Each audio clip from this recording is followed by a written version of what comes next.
I'm Michael Shore. I'm the managing partner at a group called Victory Spirits Development. And we work with spirits brands, wine and spirits brands, really on a B2B level on everything from business plan, funding development, to marketing, digital marketing, and all of the activities that they need to be successful as their trusted advisors and partners.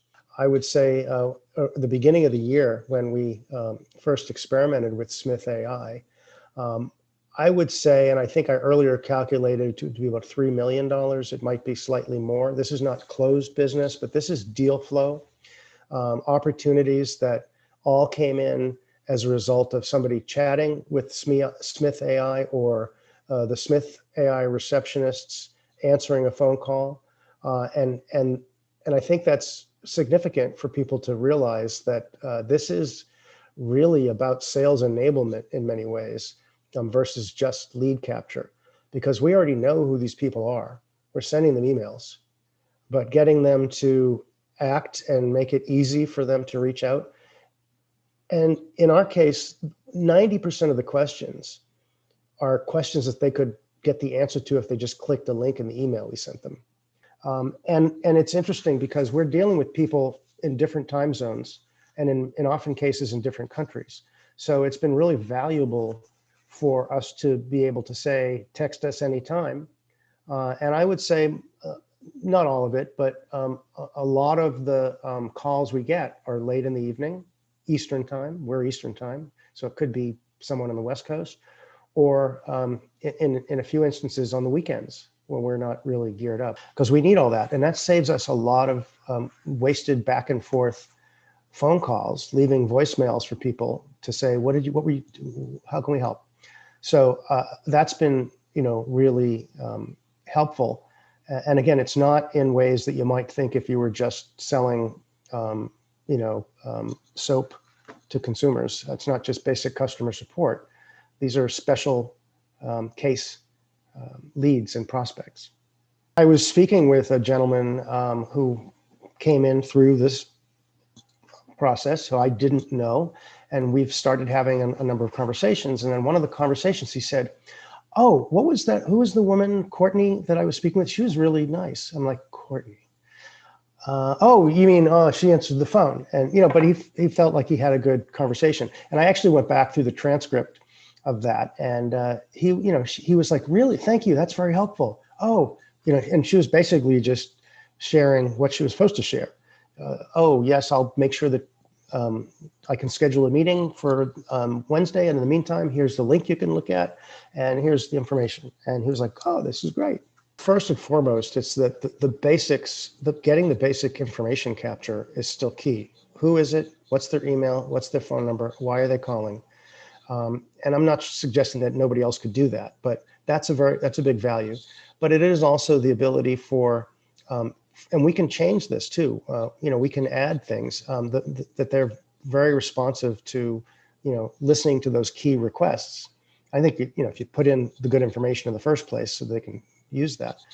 And I think that's the piece that I said earlier, is that it's sales enablement, and that you're taking someone on that sales journey, getting them just one step closer on demand when they're available, not when someone else is available. And I think internally, I will say, one of my partners, the person who is the one who would normally be not on the immediate receiving end, but on the follow-up end, I think the way that Smith.ai provides the follow-up confirmations, both in text and he doesn't look at the dashboard, I do, but he gets the text and we get the email. And as a result, it makes it easier to manage the sales process, because we can just go and basically we go and we put in, we assign. The minute we see it, we have it put into our own internal system that assigns it as a to-do for him to call back or put notes in. And he's running around. So it's easy for him to do mobile. So I think in many ways, it's helped, it's helped him do his job better, but it's also helped to manage the process. And I think if you scale this up, it can only be more significant. The message that I really thought was important to share is that anyone who's in a relationship-based sales business might not think that this would be a solution for them. But I think we're proving that it is. It's one thing to be taking, doing Facebook ads to see how many leads you can capture from a massive target segment. But it's another thing to actually engage and to get deliver people information in a more personalized way. That's what increases your closing rate. That's what increases your success rate. And that's something that should be able to apply to any organization, any business that has any level of selling something and relationship and sales pipeline to manage.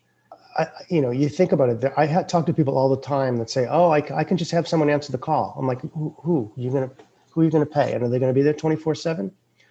And what are they going to cost you? $10, $12, $13 an hour, and they're only available certain times for the cost of 5 hours or 8 hours a month.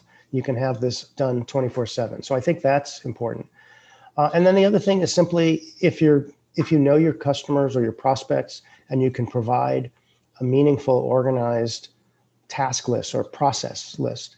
And I think what we've done is, we were kind of set up. We operate remotely and virtually, and I've done that for various companies that I've owned or run and for decades.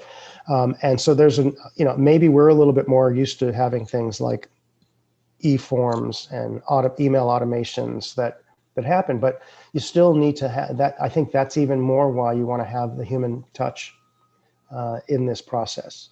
And I know there's much more we could do with it. We've just scratched the surface, and that's what I think is important to know.